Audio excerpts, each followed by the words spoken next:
Alright, so this is an item that I actually wasn't planning to post today, but the item that I wanted to post on Christmas, unfortunately, I wasn't able to get fixed in time. The item that I wanted to post, it's a produced item, but it is one that only one other video exists of it, and I think it's a pretty interesting upload. But a piece in it is snapped, and I have to wait until I get my 3D printer working to print it, and I wasn't able to do that before Christmas, so hopefully this makes up for it. There are already a few videos of this specific prototype up on YouTube by now, but there is not one of it fully working, so I thought I would eventually upload a video of it, and I've been sitting on it for a while and not uploading it, but I decided, you know what, why not?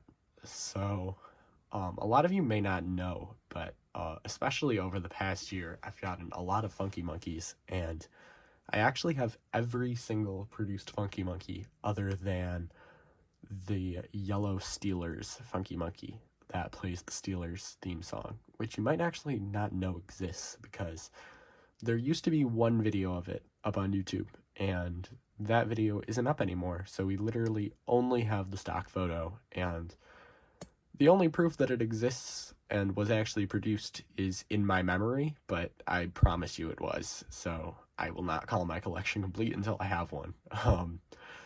So anyways, this is pretty much, I mean, the Funky Monkees have very quickly became my favorite series that Gemmy's ever made, and this is, I mean, he's my channel profile picture, so pretty much my favorite item I have. And the song, just everything, he looks so nice, and there's actually a lot of really interesting things that I have to say about this guy. So, right, so if you look at two other produced Funky Monkees here, you'll notice, or maybe not at first, but this guy completely breaks every rule that the Funky Monkey series has established. So all of the two-colored monkeys, it's always just two colors, and I mean, yeah, you can see that. And this is kind of a two-color monkey since, I mean, two yellows, two shades of yellow. I mean, they aren't even really different shades, though. It's just a different type of fabric for the yellow. Then any three-color monkey, too, here, you can see this. It has yellow hands and feet, but then the ears and the stomach and face are pale. But if this is following the rules, even if we were going to say, okay, it can have two different shades of yellow on a three-color monkey, which still really wouldn't happen, then it should still have yellow ears. It just doesn't make sense. So if this was released, I can guarantee you it would either have just skin color, hands, and feet, or it would have all yellow, kind of like this one. So that's really interesting to me. So, or it would be like this one, just yellow fur. So, yeah. And also, I always kind of thought about it being almost the same as this one until I realized, like, yeah, that doesn't really make sense. So, yeah, but that just makes it a lot more unique, and I love it for that. So, yeah, and also, I mean, I'm pretty sure this is one of the first ever Funky Monkees made, because the mechanism has so many weird differences. Like, I'm just gonna pull another Funky Monkey out of here. I keep grabbing different ones. These have, like, really thin arm wires. Actually, I have the back open on this, so you can see it's really thin. This has wires that's, like, super thick, like on a dancing hamster arm or a frog's or anything like that. The wire is really thick, and actually it's so thick that it completely snapped where it held the wire, just because it's so stiff and it can't move as freely, so it snapped it, and I had to glue those when I first got it too.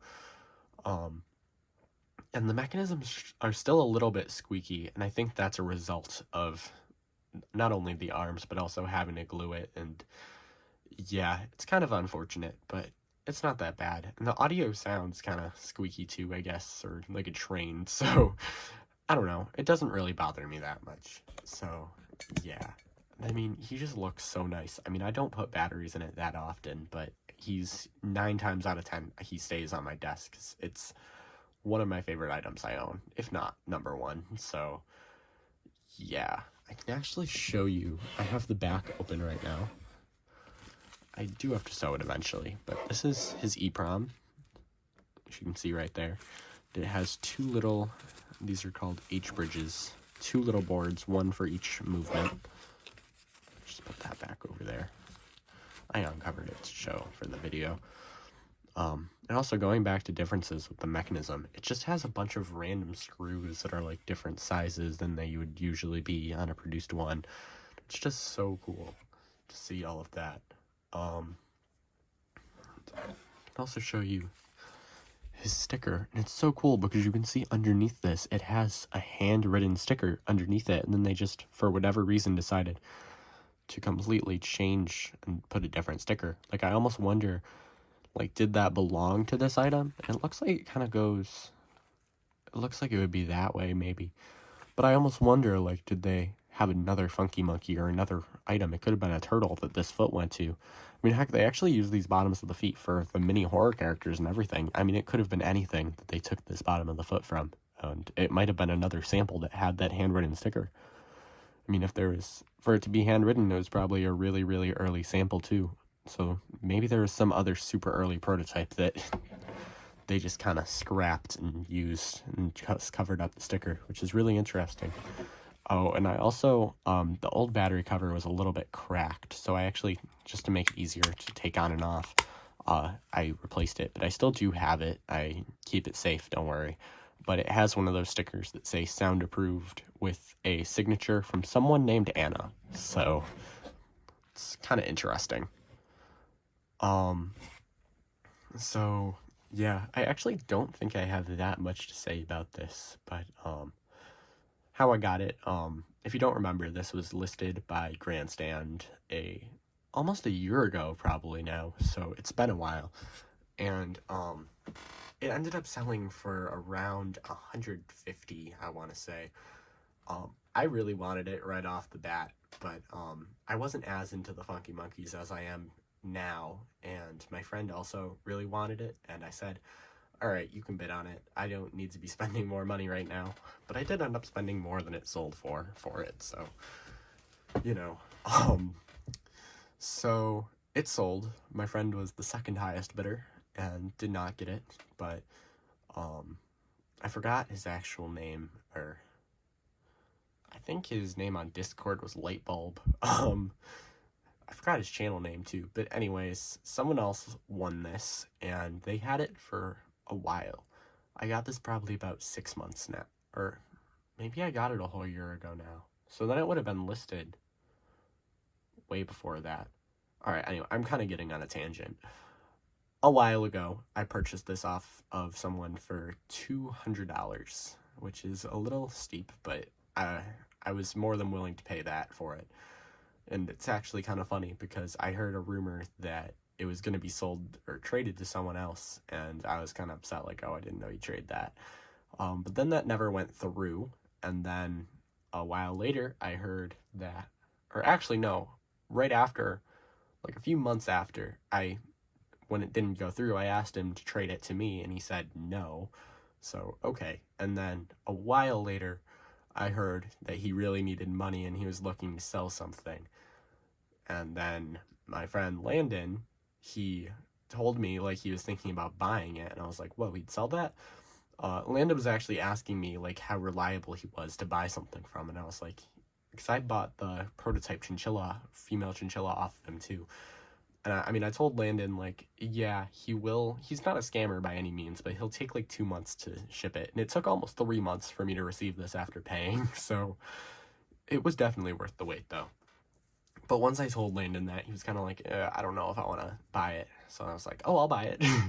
And I told Landon already before that, like, oh, if you get it, I'll trade you, like, anything for it. Like, if he wanted to just get it first. But he just let me go and get it. So that was nice of him, too. But also he was kind of worried about, you know, waiting months on end, which is fair.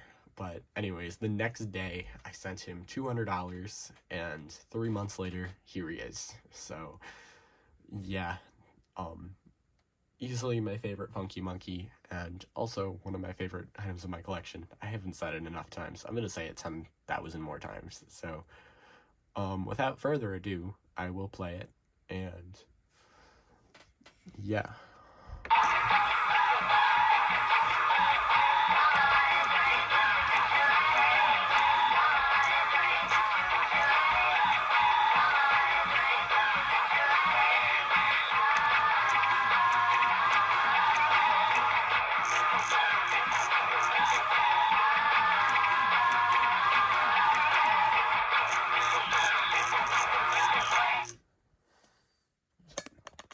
adjust the camera a little bit. I'd also like to mention that this no produced Funky Monkey has stuffed feet like this. So there's... Alright, so a little bit more comparison.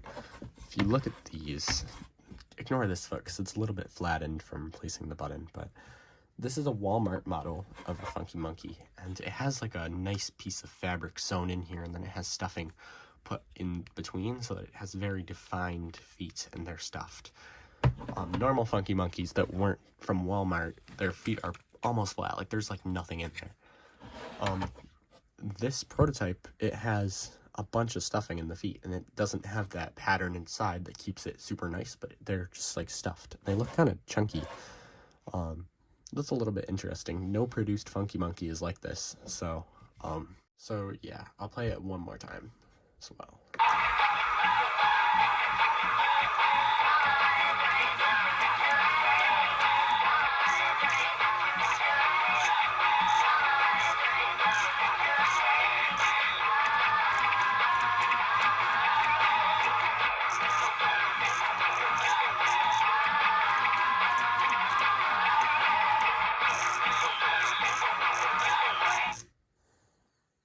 So, yeah, and I will eventually post the rest of my Funky Monkeys. Maybe I'll see how many people want to see the rest of them. Yeah. So, I think that's all I have to say about this guy. So, thank you for watching, and adios.